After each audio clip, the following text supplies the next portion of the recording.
You may remember the story of a rabbit that was intentionally set on fire last year by an East Bay teenager. The bunny survived, and the teen pled guilty in that case.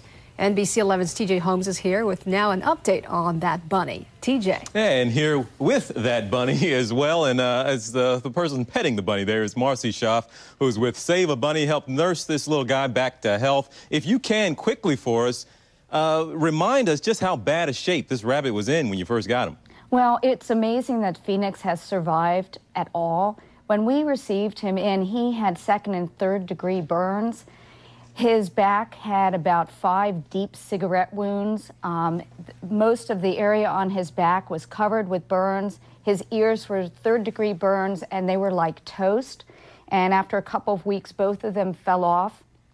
The risk of infection was so high, and also it's so painful for a rabbit to lose their ears, that it's a miracle that he's alive. Now, why, if the rabbit was in that bad a shape, well, why, I guess, was it a better option to give it a shot to nurse it back to health and not put it down since it was suffering so much? Right. Well, what we do is we really try to look at each situation individually. And Phoenix had a remarkable spirit, and he genuinely seemed to want to still be here. He was frightened, but he responded to me very quickly in terms of kindness. And we decided to really give him a chance. And the first couple of weeks in particular were really touch and go in terms of looking for infection. But overall, his progress has surpassed anything that any of us could ever have expected. What kind of response did your group get to this particular rabbit? I mean, I didn't realize, a lot of people may not realize, there's a SaveABunny Foundation out there that's looking out for these little guys. So what kind of response did you get because of this one? Well, there was a huge response of outrage, not just from rabbit lovers, but from animal lovers and from people in general. This was an act of torture. This was not a prank.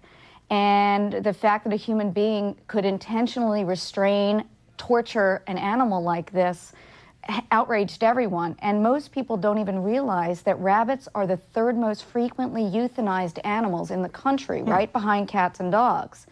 And they are as intelligent and as loving and as wonderful companions as cats and dogs. They just don't have as much advocacy. Now, tell me now, is Phoenix good to go, and can Phoenix be adopted? What's going to happen? Phoenix can be adopted, but he has to pass a very rigorous adoption test, and he has to, and they have to pass my screening. Okay, so he has to go to somebody who's very experienced with rabbits, because he's very reactive to sound and to slight movements. This is only the second time that he's been out of the house. I want him to be pampered and spoiled for the rest of his life, and he should be the only bunny because he is so reactive.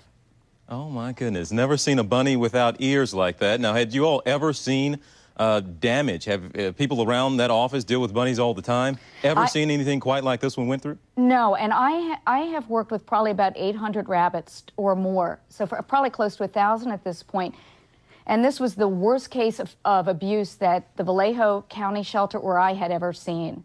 All right, well, Marcy Schaaf, thank you so much for being here, and certainly for the work you all are doing to get that little guy back to health after going through just a terrible time there. And folks who do want more information on Phoenix can certainly go to our website, NBC11.com. You can see more background on what happened to Phoenix, and also get some information about adoption of bunnies, and see some more of those pictures from when the bunny was in some of the worst shape. But Ms. Schaaf, thank you so much for being here. Thank you so much. All right, Lisa Allen, it's all yours.